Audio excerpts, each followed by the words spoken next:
And we're live. And How I'm you here guys today doing? with Vaughn Coleman here, who's going to show up his PHENOMENOVA comic. He'll tell you all about the story and tell you the inspiration of how it came to be and what inspired him to write a comic book and what are his favorite comics and all that good stuff. So, take it away. Yeah, so of course, yeah, my name is Vaughn Coleman. I have had this idea for a comic. Well, it was originally a movie since I was in second grade, and it was, I remember I was came from a film background, but then I got into comics like when I was in sixth grade, and ever since then I've just been a big fan. But it wasn't until I was in college at film school and I started reading. Let me find it right here. Chris Claremont's X-Men run. And just being amazed by the imagination that they go issue to issue to issue with the next idea and the next idea and the next. And it was like, oh, like I could budget that way. Because, I would always have to cut down my big budget ideas for film.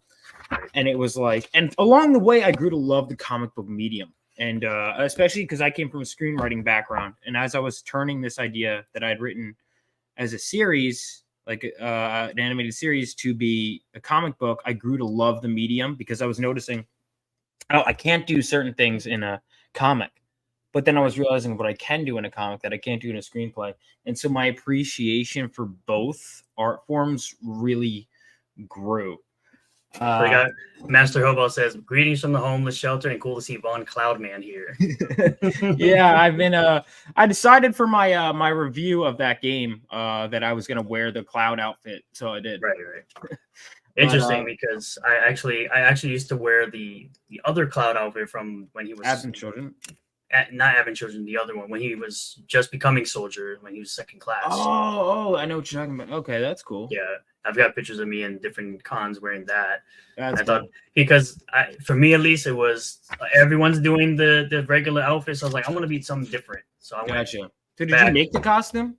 No, I just kind of got it online. Okay. Oh yeah, a long time ago. But I actually did come to love Crisis Core FF7. Crisis Core is great. Crisis Core is great. Yeah, I need to play the newer version because I played an emulator on PSP and right. I liked it, but you could tell it wasn't made for a mouse and keyboard. But I made it work. I played through the whole game, and then soon after I finished that whole game with the emulator, they're like, "Oh, we're re-releasing it." And I was like, "Are you kidding?" So yeah, running that beautiful 30 FPS on that emulator. But it does have controller support, so you can always do that. Those emulators all have controller. They all have. I could have done that. I should have done that, but I didn't.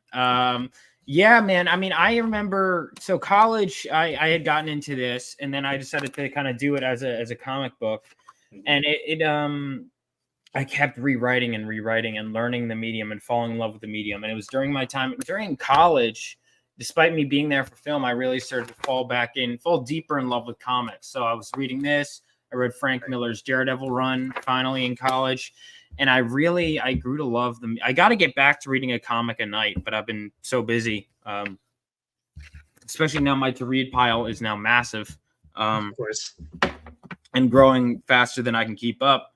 But I mean, I really grew to love it, and I decided I wanted to write this as a comic and started giving it my all, and I would rewrite this script over and over again. And then I was very perfectionist trying to find an artist because I was like, if I'm going all in on this medium, I'm going all in. I'm not. There's a lot of comics you could tell are written by people that really just would rather be doing film. And that wasn't me. I when I do film, I go in. When I do comics, I go all in. Now I'm at a point where it's like, this is just a comic to me. If it ends up being something else later on, that's fine. But I'm so down with it being just a comic. It's perfectly fine. I love the medium. I curtail the stories to be told in the comic book medium. Right. And it's, yeah, I mean, and I wanted to do a giant size first issue. So PHENOMENOVA is the name of the superhero team in the series, but not the main character who you see in issue 1, who will take on the name Galvanite, which there's a bit of a funny story is I was on, there's this show, Rini, Phil Diaz, Hyper Wizard, and Narwhal 2 called Creative Block. So I had the name Lord Lightning as one of the names I decided on. And the whole panel laughed when I said that. So I was like, all right, I need a new name. So Galvanite was the name I decided on. But what I wanted to do was give him a name that's really cool, but the character isn't deserving of it. If you look at him, he's in his makeshift costume. And so I wanted him to, and I guess that's thematically what the story is about, is he is a character who has the potential to be a great hero, but he's kind of sprung into action prematurely.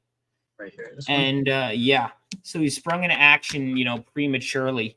And because of that, he finds himself in way over his head when he tries to intervene at a heist at a nuclear reactor. And it was set, I decided to set it 20 years after World War III. And as I was coming up the world history, I was like, wow, like this is so interesting. This is going to be its own story. And so I do plan on doing that as a limited series, the World War III stuff.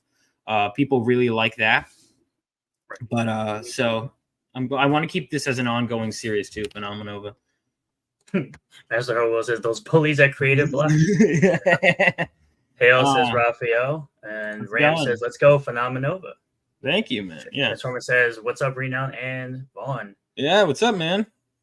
Yeah, that guy really is a big Transformers fan. Yeah, he is. I got to get into that franchise more. I confess, but I do like Transformers. My knowledge is very pedestrian, though. So considering how much you're talking about, the X-Men and reading Chris Claremont's run, and you obviously see the new X-Men 97 rolling out, would you ever consider like making an animated series of God, yeah. at any point in your life? Oh God, yeah. That was what I started writing it as. So yeah, absolutely. Absolutely I would. But it's like for now it's almost like I'm not writing it like a pitch. I'm writing it like I'm making the best comic I can. And then when I have to adapt it back, I will. But yes, absolutely. I would love to do it as an animated series. I'd love to voice the main character too. But I'd love to direct it. I here's the thing. Well, I don't know. Because I don't know how well it translates live action director to animated directing. But definitely like to at least write it and be involved in the production. But yeah, absolutely. I would love to do this as an animated series. I'd love to. That'd be awesome. Adaptations. Yeah. It'd be kind of like, you could probably do it just like the manga and the anime guys do, where they basically try to do a one-to-one from. Yeah, where they actually adapt the source material. Yeah, that'd be great. That'd be great. Yeah, that'd be great. Yeah. So I also know that you were working with Chuck Dixon and I believe Matt Barr with Rock and Roll Ninja, right? Oh no, I didn't do Rock and Roll Ninja. Which one was it? Hunter Ninja Bear. That's where the confusion comes in. I knew yeah, because Chuck Dixon. All right, that makes sense. Yeah, I worked on both of those actually. Yeah, Chuck did both of those. No, I was an editor. The first comic I ever worked on. So I had met my friend Hunter Fenoglio at film school, and then his dad was doing comics. I was like, dude, I'm like a huge comic book nerd, right? Like, and I was talking to him, and his dad had seen some of my short films, so he thought I had a decent sense of storytelling. And eventually he brought me on. And so I was an editor for Hunter Ninja Bear by Chuck Dixon. So that was where I got started. And there we go. That's how I got started, which, I mean, what a start. And it was a great book. And then I got to move to the next. And then when I did that, I would look at Chuck Dixon's script and be like, oh, so that's what a comic script kind of looks like. And I would start kind of taking the screenplays I'd written and I'd be like, okay, and reimagining it. And I'd really I'd go back to the comics so I can kind of study the pages and understand, that's how you convey information in a comic book. And it really, thank you, Chloe. It really, Yep, Chloe was one of those people that got in day one. Thank you. I kept talking about PHENOMENOVA since the beginning, and obviously when I posted my backing for it, I showed the original version that you had called Living Legends. Oh yeah, I still have cards to that. Oh yeah. Yeah. We talked about it. You said, well, maybe one day it'll be worth something. Yeah.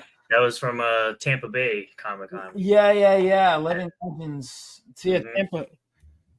That was Tampa was a fun con, and then MegaCon, and then I go to so many conventions. I will say, great for networking.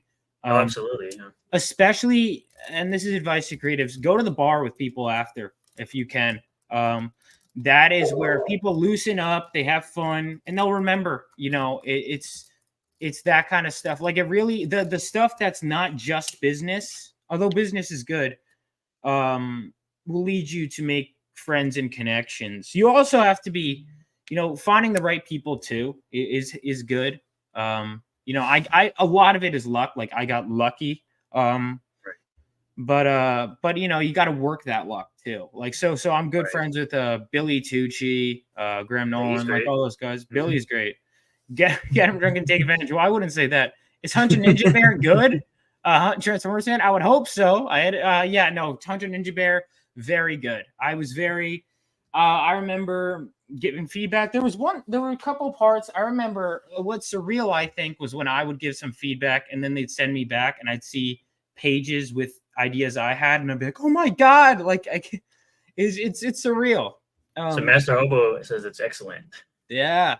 Yeah, I really was happy with it. And What's up, Garfield? I don't know when the second one is coming out, but Well, I'm excited for it. Man, it's been it was mostly done. Like I'm not gonna pretend like I wasn't there from the beginning, but it was interesting. It was like chapter 11 was penciled.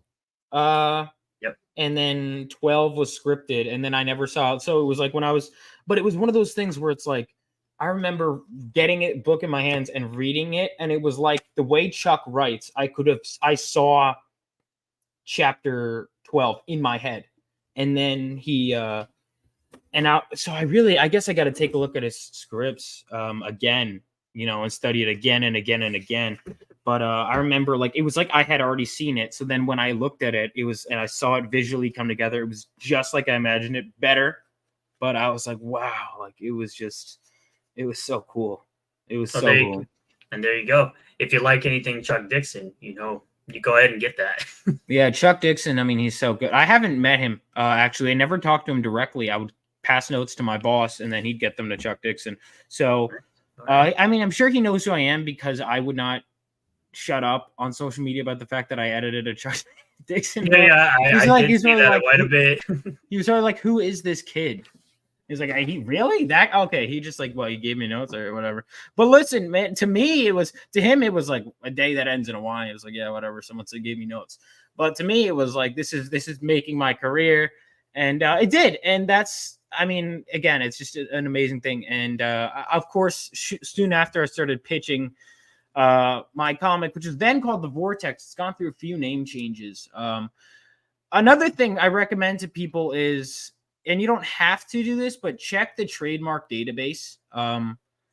You'd be shocked. I remember one of the names I was excited for was Forever Fire. I was going to call it the series at one point after Living Legends. I don't know. I have a thing for alliteration. And then I saw that was taken by a company that does, I don't know what exactly, they don't do comics, but I was like, God damn, I remember I was so angry. But one thing I did notice when I was coming up with names is, and this is true, if you, almost anything can sound good if you use the word star, fire, storm, or force. Any of those four words, it is going to sound cool. Or storm. Oh, yeah. Oh, wait, no, did I say storm? Fire. You did say storm. I did say storm. Okay. Yeah, I mean, look at firestorm, firestar, starfire. That's true. Yeah. Fire Force. Fire Force. Yeah, Fire Force is good. I haven't seen that yet, actually. It's pretty good. Watch it. It's pretty good anime. Now, do you feel like working around writers like Chuck Dixon, you've picked up anything that you've used for this book at all? Oh God, yeah. I mean, even then I didn't know him. I mean, I took his script and the way he would write scripts and basically took my screenwriting and melded it with that. And one thing I learned, this is a big thing with comics that shocked me. Screenwriting, when I was in, even before college, when I would learn screenwriting, it is a very strict format. Like it's a very almost corporate format. Like one thing, even down to the point where if you look at a screenplay page, it's a thing where your page is supposed to be more white space than text, like, because they want these guys, these executives, they get these interns, because I did an internship where I used to read scripts and give feedback on it. They want a script that's easy to get through.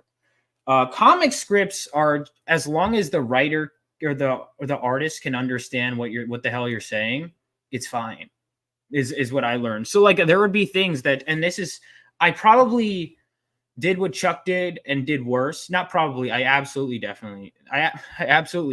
But he'd have things in a script like notes to the writer or to the artist, like, hey, let's talk about this, Mel. Let's do something badass like it was more casual, but also it was succinct and to the point. There'd be reference images of like there's a waterfall and Chuck would have, and I was like, this is so interesting. And so he does have like, it would be page, panel, panel, panel, but it would be like there would be a sort of freedom in that format that there wasn't in screenplays. And I actually grew to really love that, and then got a little crazy with it. And I remember at one point I had Phil Diaz take a look at it, and he was like, dude, your script is too conversational. Like, maybe just tell me what happened. And, you know, I would give my scripts to so many people for feedbacks. I remember the first person who read it was actually a writer, Justin Gray, who is known for doing stuff with Jimmy Palmiotti. He just does a lot on Kickstarter. And God bless him, because the version of my script that he gave feedback on was a disaster. There was like a bullying scene that goes on for like 10 pages. And it was like 30 pages. It was like he didn't get his powers until like page 40 of that script. And I was like, Jesus, that's horrible. So God bless him for well, yeah, I rewrote this script many times because I knew this artist was so good. And I was like, I'm not giving him a script even though he liked the script and said, I'm ready to draw it, I said, I'm not ready yet. Because I knew it was like, once it starts getting penciled and inked, it was like, that's it. The story's set in stone. It's inked in the paper, right? And so I was like, I want to make sure that I am happy with it. And so I rewrote it again and again. And finally I was like, okay, that's enough. Because here's the thing. My first issue is my best issue. It was a weird thing, because it's like you want the first impression to be as good as it can possibly be, because you'll never get that chance again, right? And first how many times? You only get one. And how many times do you hear people say, "Yeah, that show doesn't get good until season 3," and you're like, "I'm not watching 2 seasons to get," it to be like that. But I did also realize that if my first issue is my best issue, that's bad. Like the first issue of Chris Claremont's run is good, but it's no Dark Phoenix. Dark Phoenix was like, like 40 issues in? And then he doesn't even create Gambit. I'm not done with his run yet, but Gambit wasn't until like 16 years into his run. And Gambit's an awesome character, too. I just got to his first appearance. One thing that's weird is I didn't realize in his first appearance, he like charges the card up with his eyes. Yeah. Which is weird. And he uses like pins that he threw. I don't know. It's weird. It's always weird seeing like earlier versions or even Psylocke as like a British chick with pink hair. Like, I know that's what she was. Which, by the way, that character definitely got better when they changed her. Although I will say the outfit where she has the hood is really cool. It's always cool seeing characters come in their own. And I guess that's why I decided it was okay to have him not have his costume right away, is because I knew that I was A, writing good material, and B, that seeing him come into his own was good. And people have shown that they can appreciate that with shows like My Hero. So, I mean, I'm sure there's been plenty of comic heroes where they've had their powers well before they had a costume. I'm pretty sure people like Spider-Man and Static Shock did, for sure. Well, right, but in the original comic, it was like by the end of page 15, by the end of Amazing Fantasy, he has his costume. The Sam Raimi Spider-Man movie where he has that makeshift costume was an inspiration and kick-ass, but I decided I'd really extend that period of him earning his costume. It was like I wanted to kind of take Spider-Man, but like I almost imagine if Spider-Man went out on his own, but then got his ass kicked, and then like the JSA took him in to train him as part of the Teen Titans. That's kind of what this story is. So you'll have a hero that fought in World War III that's going to train him to be part of the next generation. But I felt I wanted a kick-ass origin story, and I decided to combine my first 3 issues that I had written into one, because I wanted people to get a big chunk of action. There's a lot of times you'll read an issue 1 where like nothing happens, and then it's like, well, I'm not getting issue 2 because you didn't hook me. Right. And so I really wanted to make sure, especially, holy God, printing costs are ridiculous. If I print 1,000 of these, it's going to be $6, a little more than $6 each. Okay. Fine, because I'm happy to, and the paper quality is going to be better than what you get from Marvel and DC, and no ads. Ads for have like my book at the end. I'll be like, hey, go to Rebel Oasis, but like no, like in the middle of your comic kind of ads. Right. Clay says, get you an artist that reads Doctor's handwriting. Oh, I type it out, but that would be. I don't think I could ever subject an artist to that. I can never do it. Garfield's Bizarre Adventure says, sounds like a cool concept. Is the book already done? Oh, great question. So the book, actually, right before this, my colorist had sent me up page 38. So 38 pages have been colored, 50 pages have been penciled in. Oh, and actually, like literally right before this interview, my inker had sent me. I think we're on page 53. All right. So we are close to 60. We're close. So it's 64 pages of story, 68 pages total. Yeah. So because 68, but yeah, 64 pages total. So the book is mostly done. It's more than halfway done with colors. It's 10 pages have been lettered. 50. I think we're just putting the finishing touches on page 53 in terms of inks. So we are close. We are very close to the end here. And then, yeah, and then there's and then there is, what was I gonna say? Yeah, there's that. Oh man, I just had a brain fart. But yeah, it's mostly done. And then everyone who backs, because I know when you pre-order, most people want to wait for the product to be done, which I understand. And that's why I waited. The reason I decided to launch it, because initially it was going to be fully done, is I realized, well, I want a faster turnaround time. And so I have to campaign for at least 30 days, probably 30 more, because I'm going to be doing Kickstarter. I'm going to campaign until the book is done. And then when the book is done and ready to go to printer, boom. And also when the book is about ready to go to printer, that's when I'm going to do so there is an art contest going on right now. And it's going to go basically until the end. And then I'll have a stream where I announce the winner. I'll also have an audience choice. I'll highlight everyone that participated.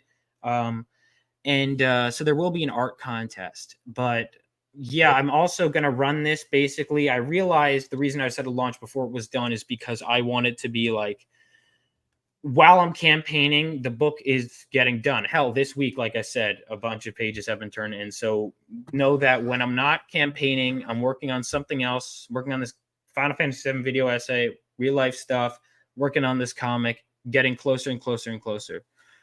Around 2 months. Yeah, I'm hoping around 2 months.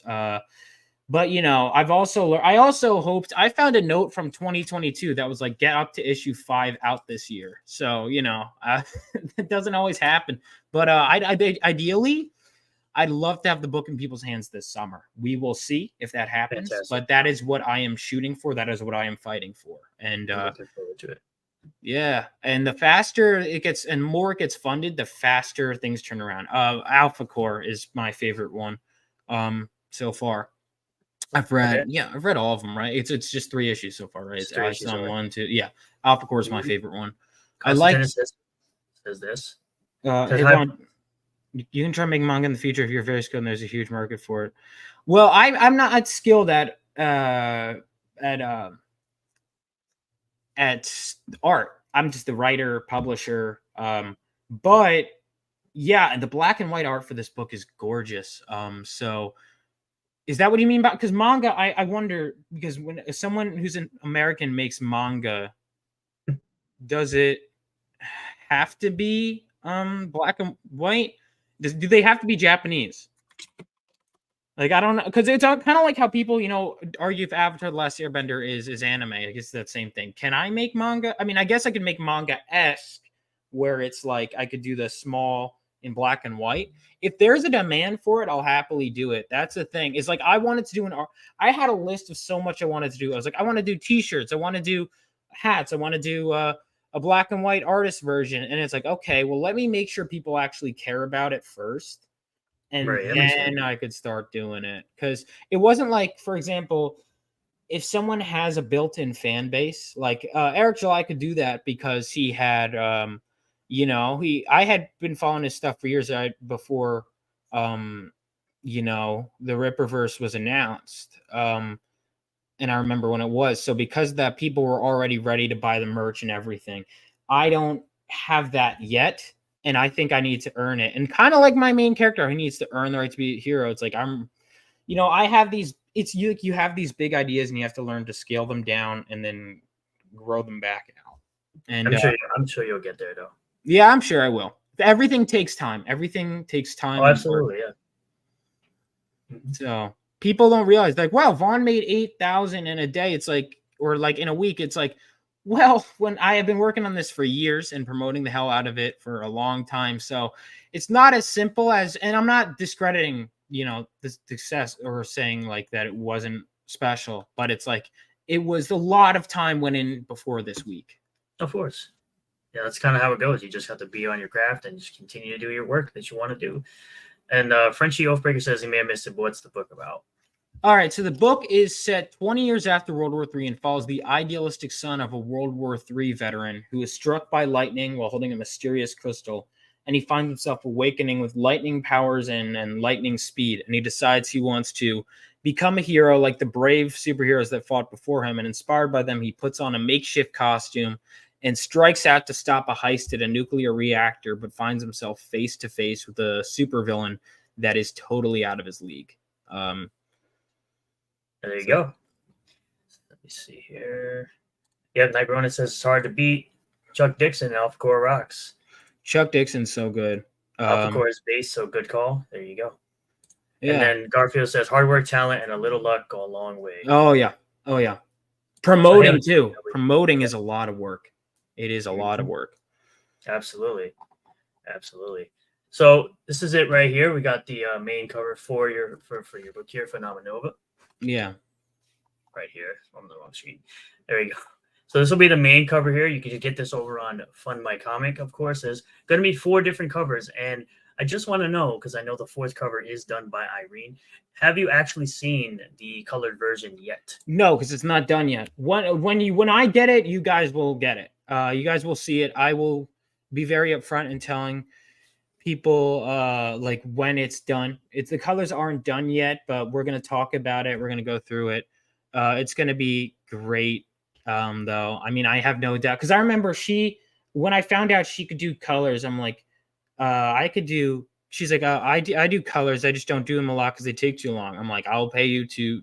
I want to see your colors on the cover, and she's like, okay. So she's gonna definitely color it, and I'm excited for her to do that.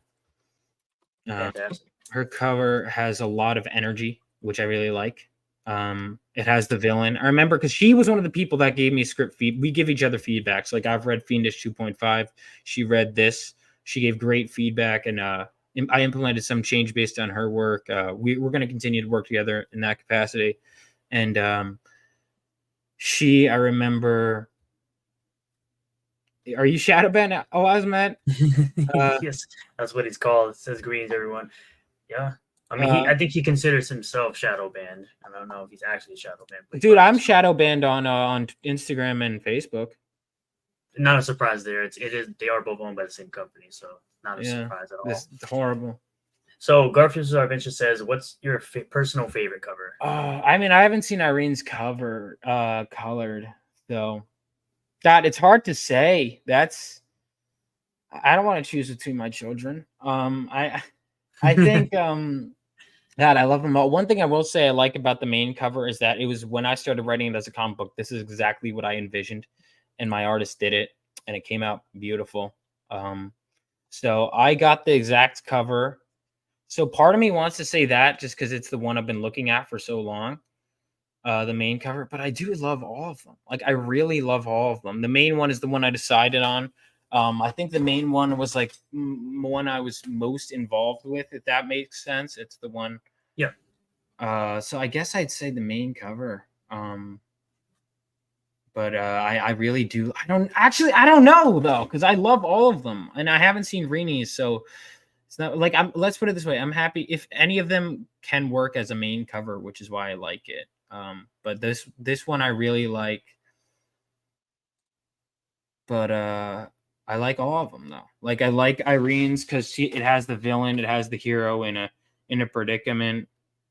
There you go. So just so you get a little, just so the audience can get a visual of Irene's cover while you're talking about it. Yeah, her cover is so good. It's It's got like action in it. She came up with adding drones, which I hadn't even thought of. I had already thought of a million gadgets, but I hadn't thought of that.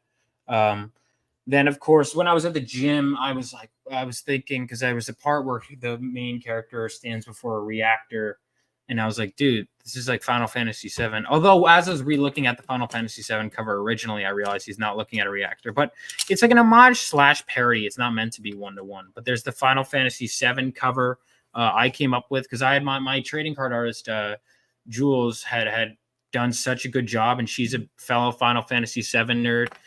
And I was like, all right, who do I know that could do a decent turnaround time and can give me something really solid? And she always comes up with this, something great. And she went above and beyond. Her reactor design was so much more interesting. I had just basically like a generic rectangle, and she came up with something so much more interesting than what I had in mind. And yeah, so that was cool. There you go. Everybody can see right here on the screen. You can see the Final Fantasy VII homage cover he is talking about currently with the reactor. You know, if you kind of need an idea, he was kind of going for something like this, because this is what the original Final Fantasy VII cover does look like, with Cloud there on the cover with his, infamous Buster Sword and the reactor right there in the background. Yeah, there was no Buster Sword, but we made it work. We had talked about like how spiky we wanted to make his hair, and then I was just like, you know what? Just do what you want to do. She's like, yeah. All right, I'll just do that. Garfield says he needs the Buster Sword, though. Yeah, well, it doesn't. Here's the thing. I always want my covers to make sense for the story. And actually, what's funny is the order I got the covers in is chronologically the order the story takes place in. So it's like he gets struck by lightning in the main cover, then he has his costume, and then he's at the reactor, and then he's in the reactor fighting the villain. So if you look at the covers, they're actually, and this is the order they came in. They just, and it wasn't planned that way. It just happened to come out that way. Yeah, so you have the main cover here. You have the Tsukisha Ray variant here. Yeah. So, and then you have the FF7, of course, and then the Irene cover.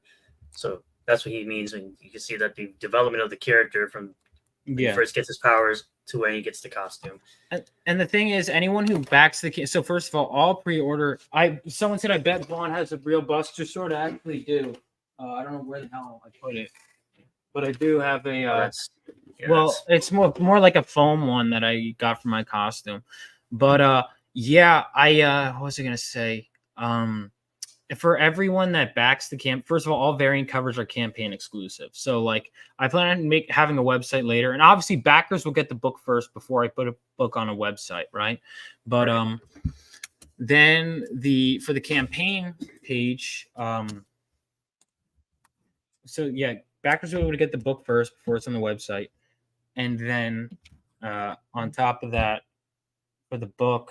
So there's the book on the website, and then also backers, any backer, because if you're like, oh, well, what's the point of getting the main cover? Why don't I wait if that's available? Well, the reason you should get it is because of the mini prints. So there's an exclusive mini print of our main villain, Dark Cloud. If you scroll down, it's right here. Yeah. So boom, everyone will get that. If you order, you get that mini print. And then if the book hits 15K, everyone will be able to get a mini print of that double page spread with the fire and the dragon. Everyone will be able to get a mini print of that if the book hits 15K. There you go. So you got incentives to back the book early with the campaign exclusive covers, the mini prints, and you even have this right here, this spread here of this. Oh yeah. You also, if you back to day one, you do get that exclusive trading card, right? Yeah, and if you missed out on that, it's okay, because you can. Well, it's probably not likely, but if the people who back crazy high tiers, so the people who back 500 will get their name in the book and trading cards. The people who back 1,000 will get their name as a producer and trading cards. So, which I've gotten one of each of those, which is surprising. So that's good. But yeah. Yeah, so Joe Regan says he likes anything with dragons. So. Oh, you're gonna like the World War III storyline. So this is like a flashback of World War III. So you will see this battle in full when I do a prequel series later on. But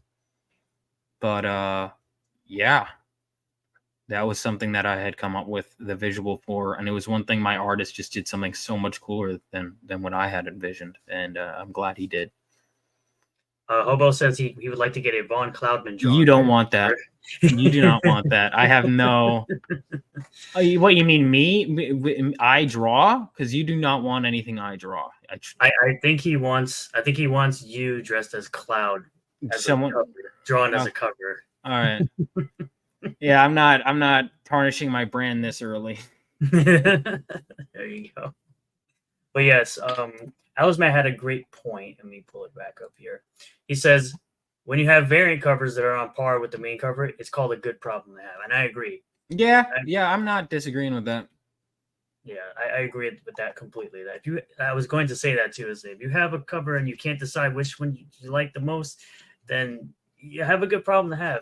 Now, me, when I first saw Dark Cloud, he reminded me of the main villain from the original Final Fantasy, actually. I've actually never played the original. I've only played 7. I have to play more. That's interesting because that was totally unintentional. Yeah. So the original villain from the original Final Fantasy, not Mystic Quest, because there's Mystic Quest and then there's Final Fantasy. The original Final Fantasy, which they made a prequel series, it was called Stranger of Paradise. The original, if you look up the original villain, his name is Jack Garland. If you ever see him in his full suit of armor, it kind of reminds me of that, and I thought that was very cool. It's a very interesting looking villain. I really like it. Yeah, I wanted him to be. He's very gadget heavy. I almost wanted it to be like, so he thinks he has superpowers that makes him great, but it's like in this world, because it's been 20 years since World War III.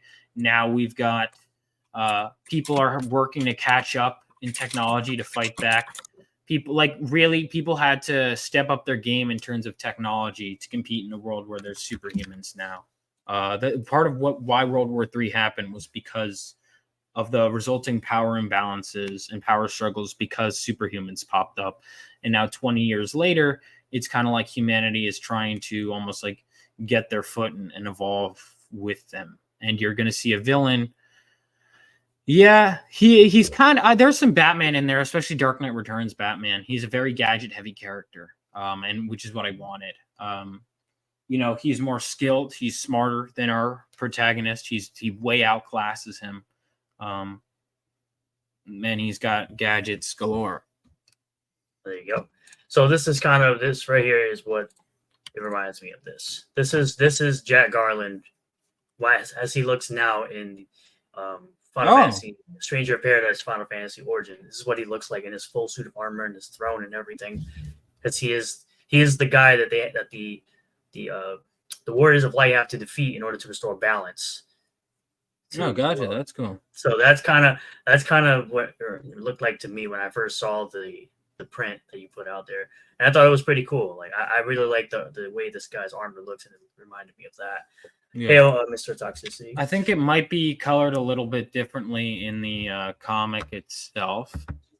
Yeah, we'll figure that out. I hope you do, man. I think it looks great. Great. These are the 4 covers you all can get. You can get the main cover right here. Again, I'm on the wrong screen because I suck at StreamYard. This will be the main cover. You guys can pick it up for, of course, $20. You can pick any variant cover you want. You can get Sakisha Ray's variant cover, which I like this one better than the main cover. My favorite cover, obviously, I'm very biased because I really love Final Fantasy 7. Obviously, the homage cover for me, at least. Those the 2 you got?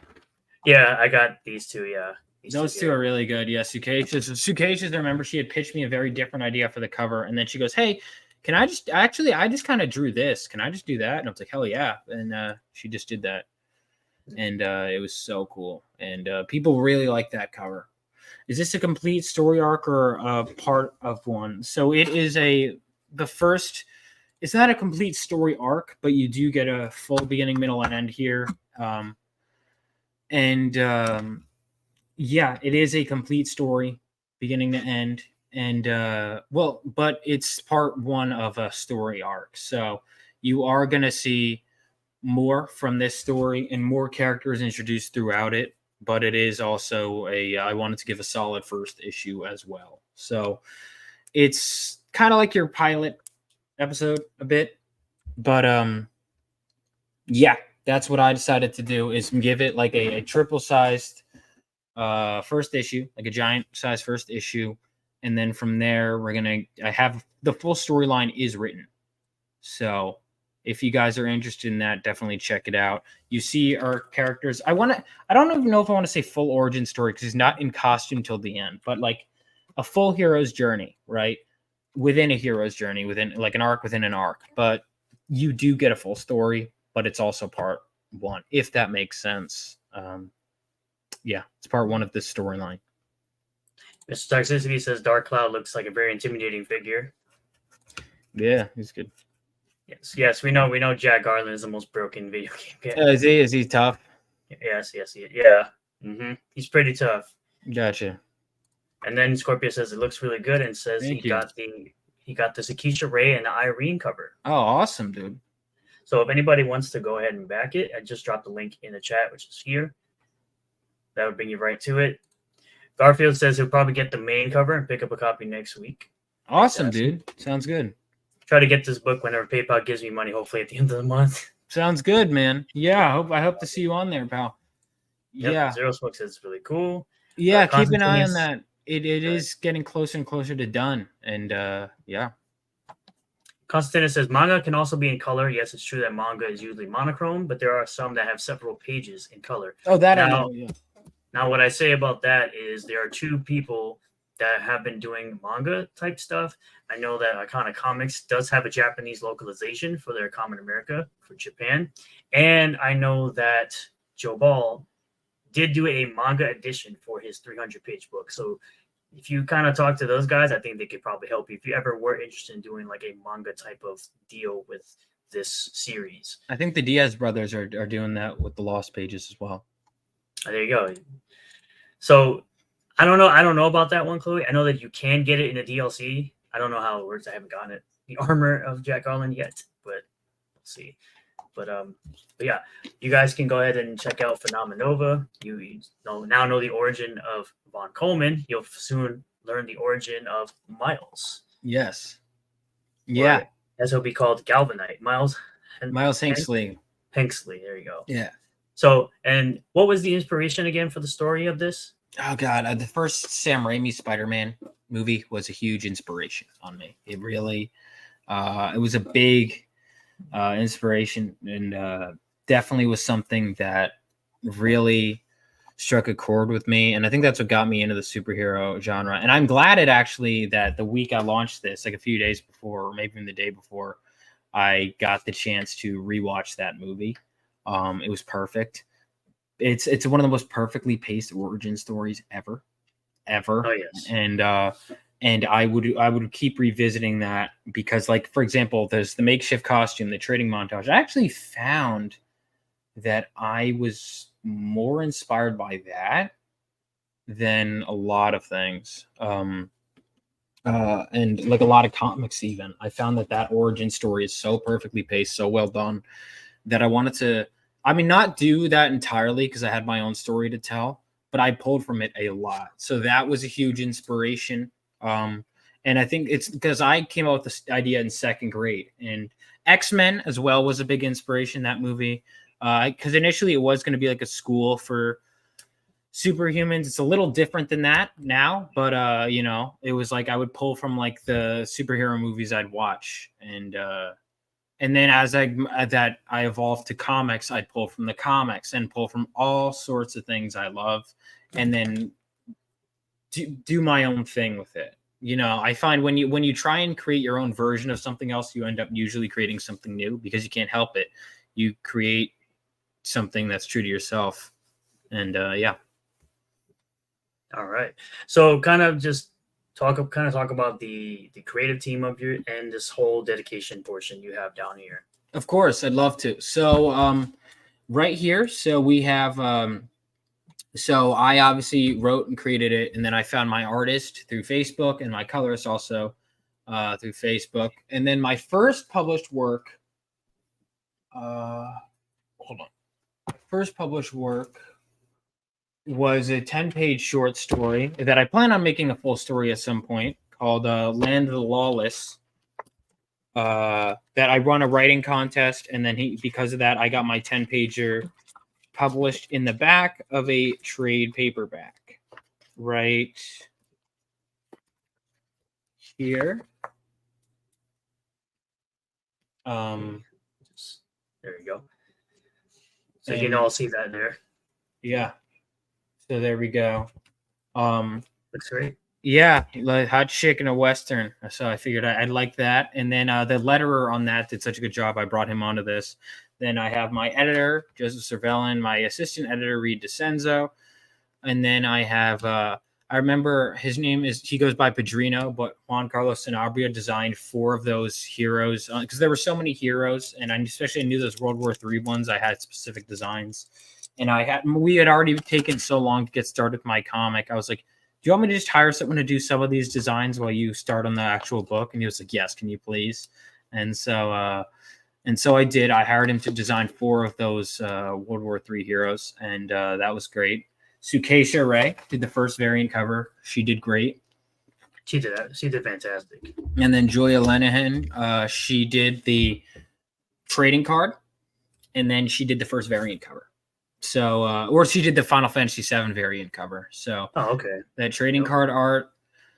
And what was cool about her was, so she had the costume originally was going to be like black or gray or something, and she went, but the character design wasn't done. So she asked me, "Oh, what color do you picture it?" And I was like, "Before I answer that, what do you picture?" And then she told me what she pictured, and I was like, "All right, just do me like flats of both. I'll just tell her what I picture." And she ended up hers. My artist and I both agree that the blue was cooler. The blue, the yellow, and so we went with hers for the makeshift costume. Then, of course, Rini did the 3rd variant cover, and then for the May print, I got my buddy Zach to do that art of Dark Cloud, and then Nick Capone did the colors for that print of Dark Cloud. Then the PHENOMENOVA logo was done by Ed Loveley, and the Rebel Oasis logo was done by my buddy Bobby Chrysophes. Fantastic. Master Obo says Vaughn's bully Irene looks so happy in that picture there. I'm in that picture. That's my arm in that picture. But yeah, fantastic. Yeah, I know. I thought that picture was really funny. That was at Tampa. Yeah, I remember that booth. Yeah, it was a lot of fun. That was Mr. Toxicity says the main character has some I Am Number 4 vibes. I haven't seen that one yet. I remember though, when that movie came out, but I never saw it. Was it any good? Let us know, Mr. Toxicity. Garfield's Adventure says, I remember watching that first Spider-Man movie as a kid in theaters. It was packed and everyone went nuts in the theater when he finally put on the costume. Oh, that must have been insane. Oh, yeah, it was. Actually, that's when I saw it. Sam Raimi Spider-Man and the OG Ninja Turtles movie are the closest to how they are in the comics.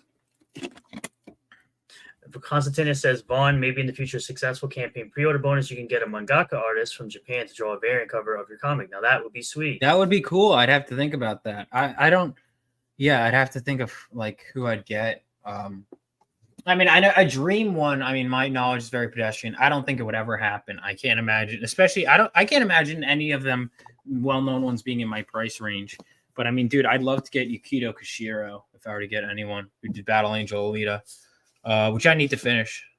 Yeah, Battle Age. I've only seen the movie.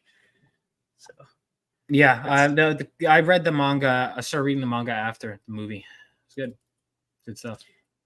He said it was okay. That number 4. No, okay. What's going on here, Darky Dark? Says honestly, didn't expect the creative team to be that big. Neither did I. Well, I knew there were going to be variant covers, so that was 3 extra people. Then the mini print, I guess you needed a colorist and a main artist. Logo designers, yeah. It just kind of ended up, it was like I needed everything I needed, just kind of compounded, and that's who I got. And yeah, that's basically what it boiled down to. Like Ronan says, he just backed the main cover, and it looks great. Thank you, dude. Thank you. Yeah. Transformer says, any inspirational characters in the story like Optimus or Superman, something like be strong enough to be gentle, Peter Cullen. Says Peter Cullen. That was a line. I guess that was a line he said. Inspirational characters? I mean, Spider-Man, Batman. I guess I don't know. Edward Elric, does he? I don't know if Edward Elric directly. I'm trying to think. I mean, tons of inspirational characters, man. If you look at the superheroes from World War III too, I pulled from a lot of different characters. Inspirational characters in the story. You mean? Oh, all right. Sorry, I thought you were talking about characters that inspired me. Inspirational characters. I mean, I'd say so. Like characters he that was inspire. asking if you have any inspirational characters in the book. Yeah. Okay. My bad. Yeah. I think main character's dad. The heroes that fought during World War III. I'd like to think the main character. I mean, he's the one being inspired, but I'd like to think in some ways he's inspirational, Miles. But he's also he's more so he's the one inspired. There's a reason I decided to have those characters drawn in such a larger than life way. It was like kind of inspired by the Justice League intro, but I wanted it to be a warm feel and show those World War III heroes posed as larger than life. They're meant to be inspirational, especially Golden Gallant. His dad too is meant to be, a war hero. That kind of inspires him as a kid. He takes inspiration from all kinds of people. But I would say his father and Golden Gallant are probably his biggest inspirations in the story. I would say he is too, but he's also still the kid who's learning. So the inspirational figure isn't necessarily the main character. If you get inspired by him, you get inspired by him. But I would say that the biggest inspirational figures to him, because we're looking at the story through his eyes, are Golden Gallant and his father, James Hanksley. So a strong father figure, says Nimbus. Yes. Perfect. Now we just go to the last part I was saying. Yeah, which I guess leads into that. This whole dedication part. Yeah, so I wanted to dedicate the book to my dad. So as I was writing the book, and I was kind of digging down to the core of a few things. One, why I like to dig down to the core of my ideas as a writer. I think it's really important. I dig down to why I love superheroes so much. And that was one thing. And what they mean to me. And I also wanted to ask myself, I also felt that my character was missing something. So I wasn't sure exactly what I wanted to do with the dad character. So in earlier drafts of the script, it was just kind of like alluded to that the dad might have passed away. But I was like, I need an explanation. I like to know my characters like the back of my hand. And I remember kind of going, okay, well, why do superheroes mean so much to me? Well, the same reason we need a lot of it's the same reason a lot of people like them, right? I love the superheroes. I love the lore. I love the expansive aspects. I love the costumes. I love the abilities. I love the way characters play off of each other, all those things. But dig down deeper. Why do I really like them? And I found that when I was little. So when I was little, I lost my dad in 9/11, and I felt like very angry at the world, and like I needed a sense of justice in it. And like I needed a male role model to look up to. I needed a sense of escapism. And then when I saw superheroes, it was like it inspired me and it gave me everything I needed. And so because of that, I felt, okay, let's see if I could intertwine that. I want to be careful of making my character not too much of a self-insert, but I did feel my main character was missing something, a driving force that like Peter Parker has with Uncle Ben. And so I did pull from that.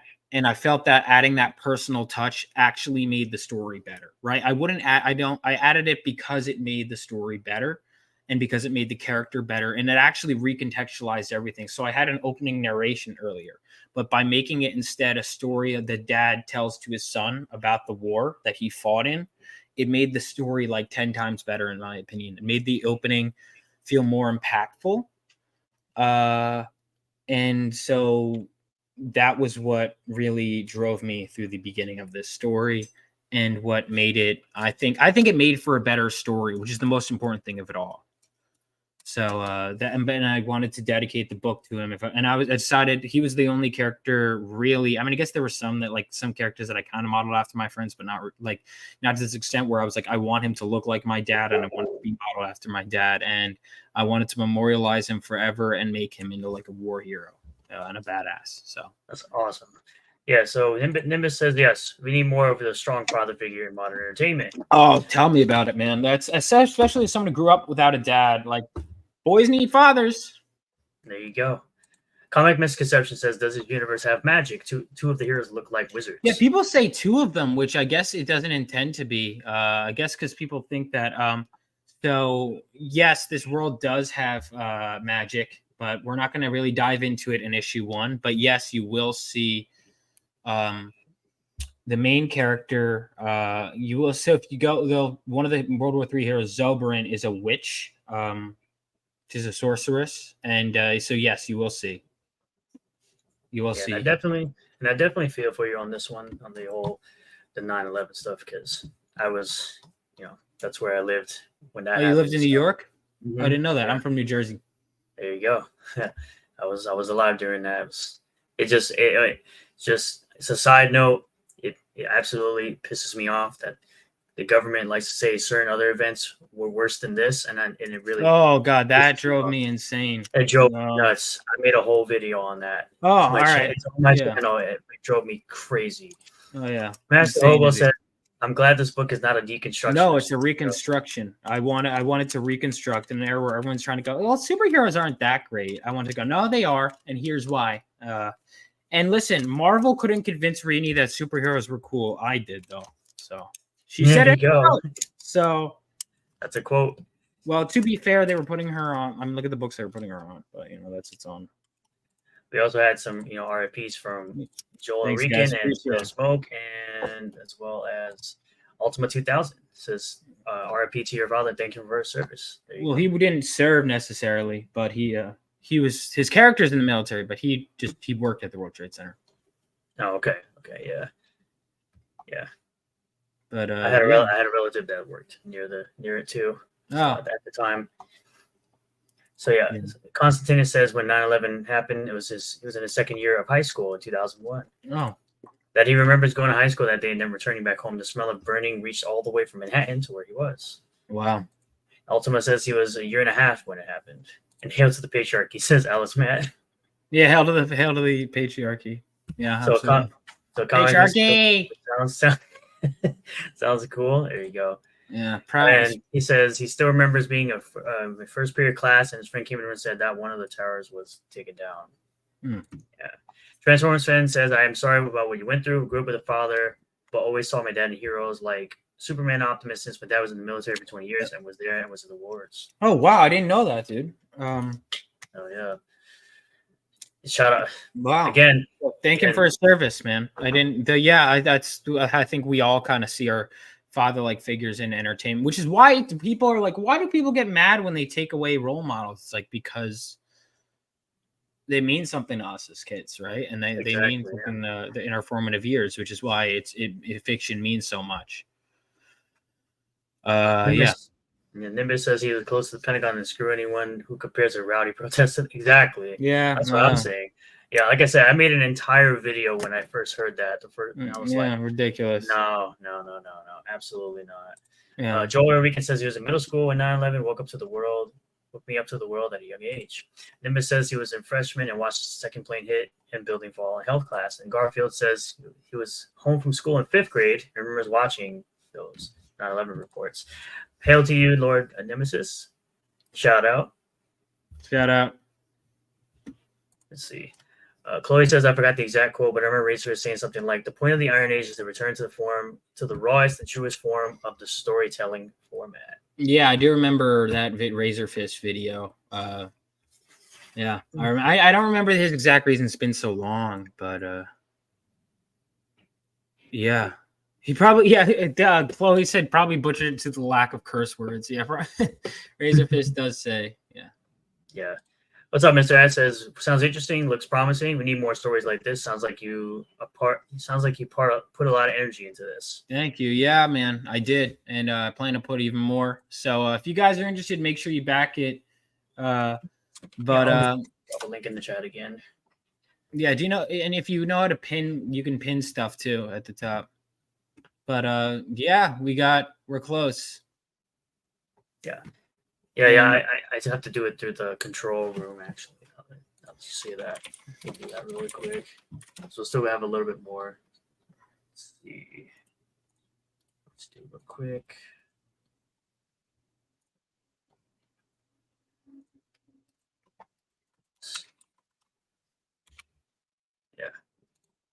There we go. There we go. Pinned it to the top. So if you want to back the comic, link is at the top. Pin message in the chat. Oh yeah. 199 from Mr. Hat says, "Hey everyone, hail to you too." How's it going? So He says, "I'm gonna go tell my homeless brotherhood about this book." your homeless brother. I love Master Robo. He's so Yeah, funny. you're so funny. I love that guy. Shadow Jack says, "Leftists have deconstructed role models, yet demand we all do better. Good men, good fathers, and good role models is how everyone does better." Hail Zero, Rena, Vaughn, and Chat. Hell yeah. Yeah. That's you. Hell to you too, brother. Hell to you. All right. So let's finish up this portion here. So this is supposed to be the character, the father of the main character. Yeah. Okay. And this is a That's picture my dad of. at his, yeah, it's my dad at his wedding. And then he got, bald later. Yeah. And then yeah. So this and is then his character in the book itself? And then World War, the character in the book itself is up there. So you see him, this is when he was fighting in World War III, and that was him later. So he was a war hero in this story. Okay, so this is when he was in the war. And then that's him after he has kids. Yeah. Okay. Yeah. All right, cool. Hell yeah. So, and yes, he is doing an fan art contest. I'm not sure how much longer it's going for. You would know that better than I would.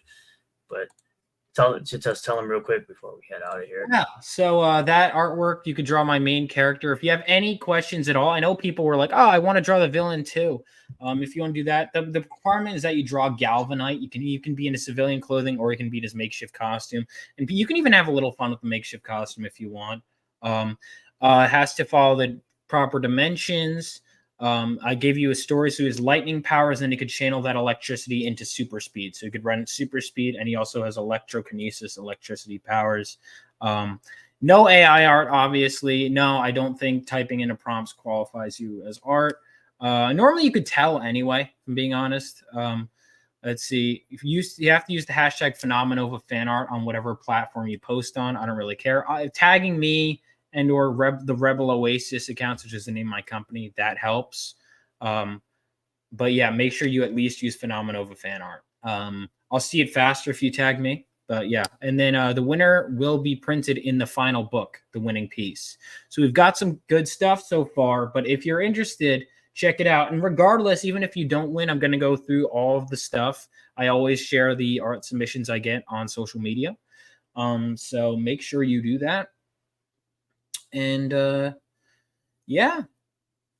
So Dan Diego says he's loving the stream so far, but he has to ask, where is the girl boss character that will usurp the main character? Oh, that'll be an issue too. I'll just show all the goodwill I build up in issue 1, I will totally no, I'm kidding. I do there are like female characters that are badass and more powerful than this main character who will help mentor him, but it's not going to be like a girl boss. Yes, it'll be like, nope, she's just more qualified than him.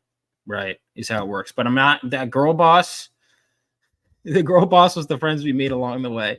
Yeah, no, that's what I'm gonna do. I'm gonna immediately gender swap my main character, or kill him, or maybe I'll pull Last of Us 2, where I just kill him off with a golf club initiative.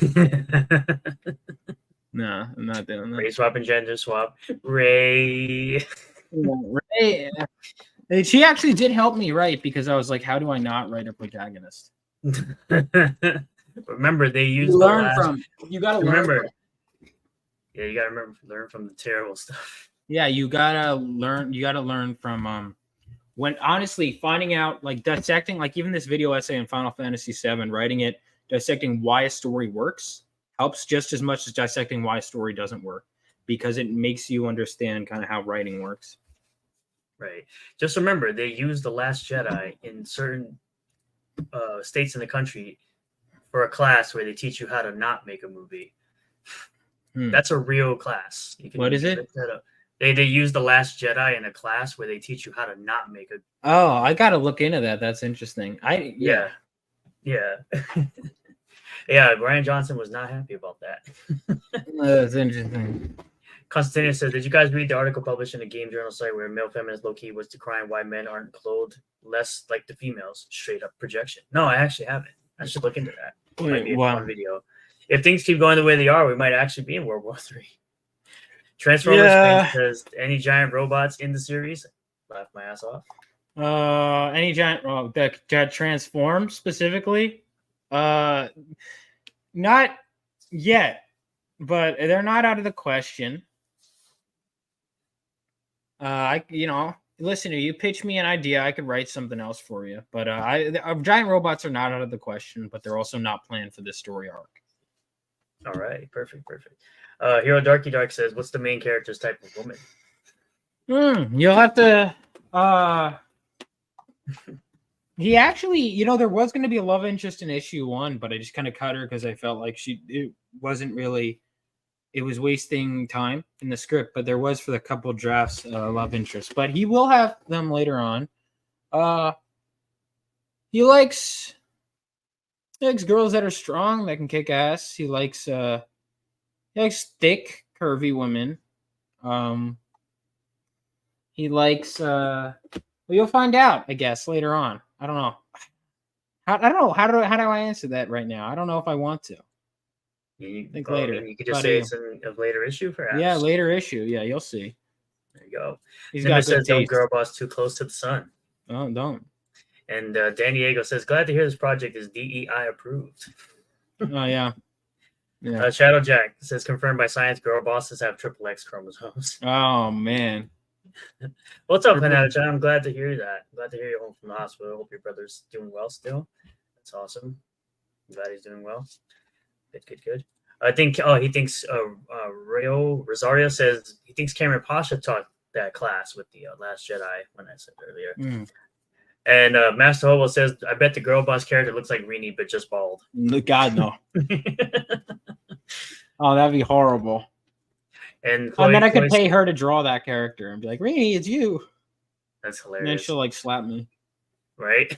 For real, sometimes a good way to learn is to learn from a bad example. Not comic books, but normal books. That's why I like watching a YouTuber called Crimson Rogue who does book reviews of bad books. Yeah. That's interesting. That's very interesting. Yeah, the girl boss was friends with me along the way. Is this on Indiegogo? Sorry, just come in. What's up? It's on Fund My Comic. It is pinned to the top of the chat. If you want to check it out. Yeah. Thick and curvy is a good way to go, says Garfield's Bizarre Adventure. Yeah. I like that. I like Stellar Blade looks very good for that reason. It does. It's why I'm Team Tifa Lockhart. Hell yeah. So in other words, he likes tomboys. I guess. I mean, if you want, he likes feminine girls too. There you go. I just love that Tina Sonic. Adios, amigo. That's great. That's good. Garfield Zarvin says, "Bald Rini would be a cursed image. Please don't do that." Yeah, yeah. I can't imagine that. That's good to hear. I'll say yes. So we're gonna go through it once more. Let's see if there's anything else here. But yeah, this was the exclusive trading card for the day one people back on day one. I know you had it available as a separate thing. I don't know what happened with that. Looks like it's sold out. So you do have the stretch goals here. Obviously, he's talked about the 6x9 mini print, which is the image up here. We'll show that again for the people who are just coming in. So this would be given to you as a mini print right here. If the campaign reaches 15,000, this one here. And then what's the other one? 30,000. Got another reward here. The golden gallon trading card. Yeah, they have one where I'm gonna have to adjust that on the campaign page. There you go. But yeah, you're not gonna. No, it'll be drawn if we get to that point. I know that's a far off goal, but you will get that trading card if we get to that place. Awesome. I mean, it's looking pretty good right now. It's got over 8,000, and we got just a couple of people back in this stream alone. And it says obviously time of launch 50 pages penciled. I believe it's more than that, right? I think you said right now it's more than that. Yeah. Okay. So we're moving along at a fast pace. So make sure you guys get on back in that, because we're gonna have if you wait too long, you'll miss out on the variant covers in the print. So if you want those, make sure you back. We got some good stuff in this campaign, and should be. Time flies fast when you launch a campaign. Like you think, oh, it's like the fact that it's already been a week is kind of crazy. Yep. So you will get. So we'll go through the covers for the people who have just walked in. Yeah, you got a lot of people watching this. It's great. Yes. I try. I mean, I constantly posted it on, posted on my community tab on YouTube. I posted on Twitter a bunch of times. I was probably posting about this stream every day this week. Yeah, it's good, man. It's good stuff. So, No, you're great. So, It's great at promoting. Constant. It's repetition is good. Yeah. So we have the main cover. Obviously, you can pick that up for 20 plus shipping. If you scroll down, you can get the Sakisha Ray variant right here as well. We had the Final Fantasy VII homage cover, which, as I said, these are the two that I got. Depending on what happens in the next couple of weeks, I may even get all 4 just to kind of complete the set. Yeah, if you want to. And of course, we have one by Irene.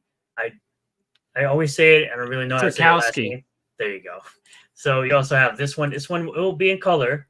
Yeah. But right now, it's currently shown as black and white. It will be in color when you do receive it. So you can get all the variant covers you like. It's completely up to you. The link is, of course, pinned to the top of the chat. If you want to get in on that, of course. Let's see. Nimbus says, "All right, chat. You heard it. Bald, Rini, AI art. Go." Oh God. Oh God. I don't want to see that. It says, "Nah, go in on Bald Rini. If you get to 20K, have Rini shave her hair." Dude, someone was suggesting that, like, I shave for, like, Snarkdicon kept saying I shave my hair for if Rini hits a certain backer number. I'm like, first of all, I wouldn't even do that in my own campaign, let alone how would that benefit me? But yeah. FF7 cover reminds me of FMA. That's interesting. And Joe Rican says he got all the covers. Thank you, man. There you go. Someone has to be bald, and it's not going to be Vaughn's awesome hair. Says Master Hobo. Yeah, exactly. It says, "I love how the colors pop and the character design." Yeah, the colors are so. My colorist did so well on this. I'm really happy with his work. Really happy with it. Okay, so Rini is the individual, the woman who did the ISOM #2 poster with him battling the demons. And she's also the writer and artist for her own book called Fiendish. Yeah, which I do have both. And she did this cover. Her real name. She did so she did this cover here. Her name is Irene Strakowski. Yeah, did I say it right? Okay. Yeah. There you go. Yeah. So that's who she is. She did the ISOM 2 poster with ISOM fighting the demons characters, and then she did Fiendish 1 and 2. She's the artist and the writer for those books. Yep. Transformers fan says Vaughn on Ripperverse when? On Ripperverse? When I guess when I get hired. I don't know. There you go. He says I told Rini on Twitter and she said never. Yeah. To shave her hair. Yeah. That we had a whole this was already a discussion that took place, yeah. Danny Diego says payday's today, so he'll be looking into it after work. Thank you, man. So right now Thank you. He's currently at work watching the stream. So awesome. So do you have any? I don't know. Do I have any final questions for you? Is there anything else we didn't cover on here? I think we went through everything, right? Yeah, I think so. Unless you have any other questions. Will there ever be a point where the card here will ever be available after the fact? Like, will you be printing more? I don't know, because I really wanted to incentivize that day one. I'll say that, like, at the crazy expensive, like $500 to $1,000 tiers, it's available. If I did a reprint, I'd have to make it very obvious that it's a second printing, because I want those day one backers to feel special, right? Because they earn that. They got their wallets out right away. So yeah, or if I printed extra, they'd be like marked up in price. So I'd have to think about that. I want my stuff to be available. Okay. But yeah, it would have to be like a second printing or something. I understand the covers and stuff wouldn't get second printings. That I understand. Obviously, you'd have the main cover, which would probably be always available. Yeah, I understand the parent covers aren't. I think because part of the reason why I did this, and maybe I'll make the other trading card at a lower goal, was because I wanted, like, there will be more Galvanite trading cards, but having them in this specific makeshift costume that's only in issue 1. That's why I had people could buy more earlier on. Okay. I don't know. Well, I'll think about it. Yep. Rini is legit, yeah. And yes, Dan Diego says he loves Irene's work. Maybe I'll make the covers available, the trading cards available to buy towards the end of the campaign. That might be something worth doing. Garfield Sarvich says Vaughn for live action Gooding. Nah. Do I look That might- anything like him? He does have blonde hair. How good eating? All right. You know, I know I talked to, let's see, maybe It's Mike that'd be Vance, a Mike Barron thing. So I do like yeah, no, I like Mike. I do. I'll think on it. I'll think on it. If I get the offer. But let's I do like acting. So there you go.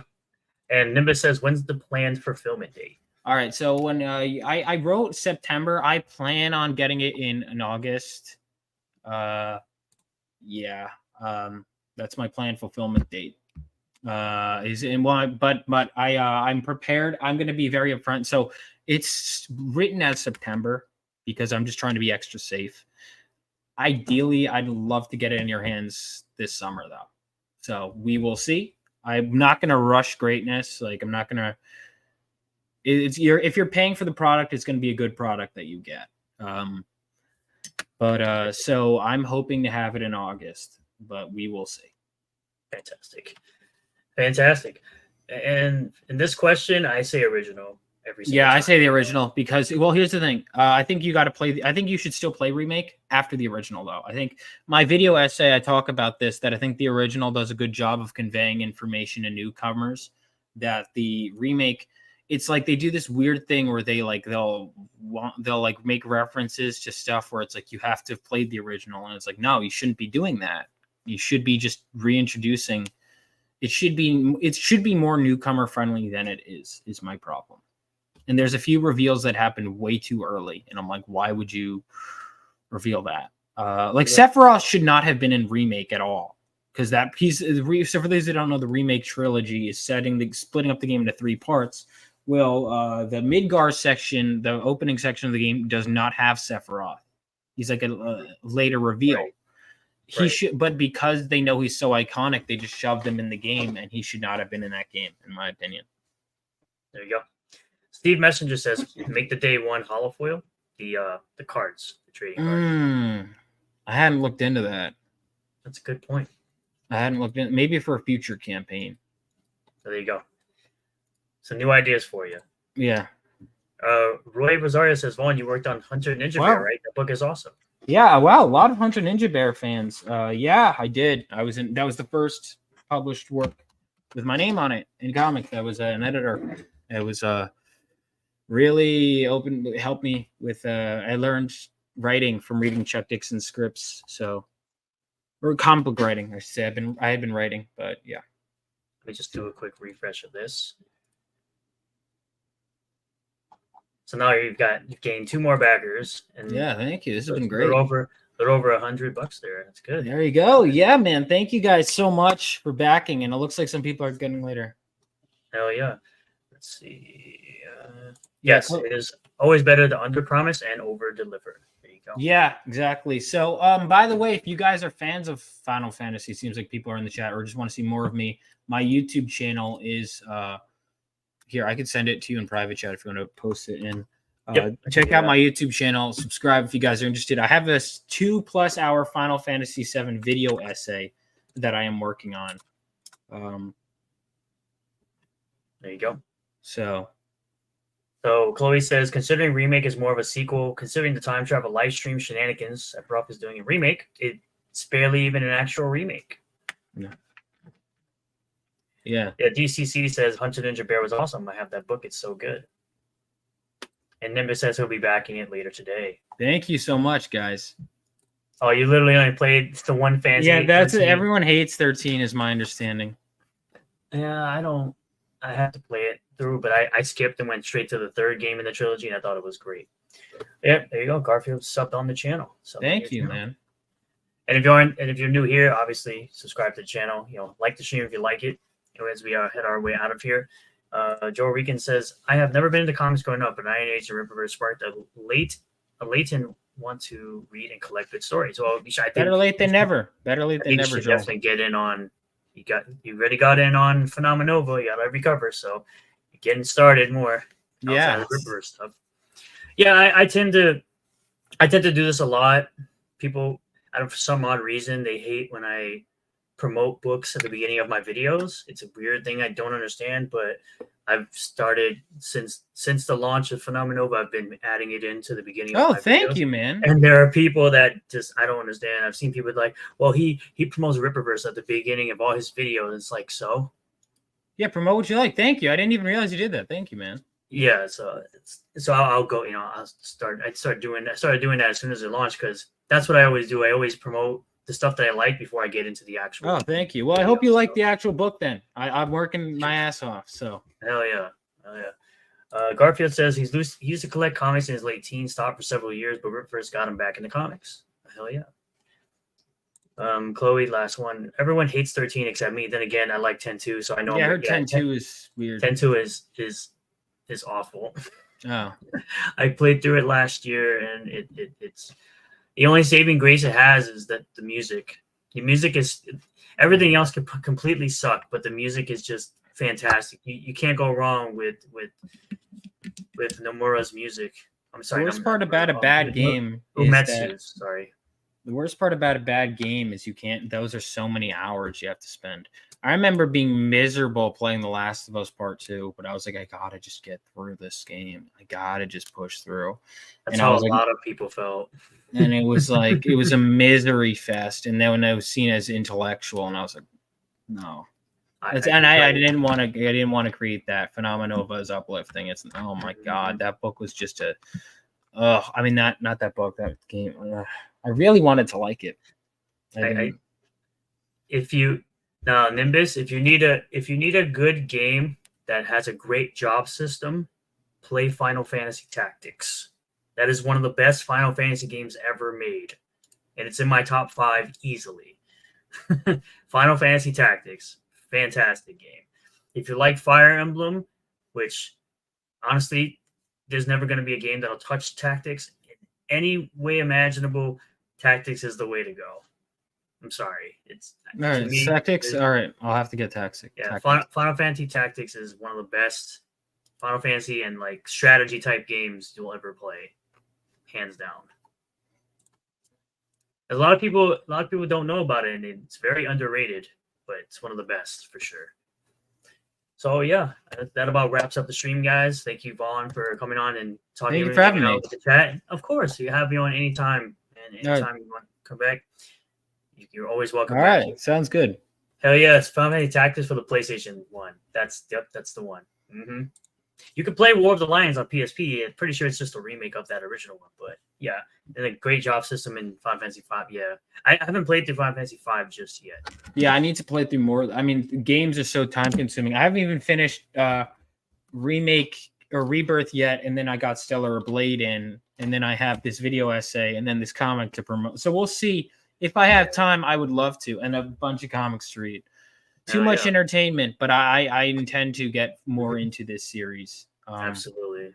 Yeah, Final Fantasy is great. Yeah. I would recommend it to anybody that loves RPGs. But thank you all for coming out. Appreciate you all. Guys. Make sure you like the stream on the way out. Again, go ahead and back PHENOMENOVA. Link is in the pinned comment of the stream. And go subscribe to Vaughn's YouTube channel. Is also link has been posted in the chat. I'm just going to post it once more. Yes, we see you, Bilbo.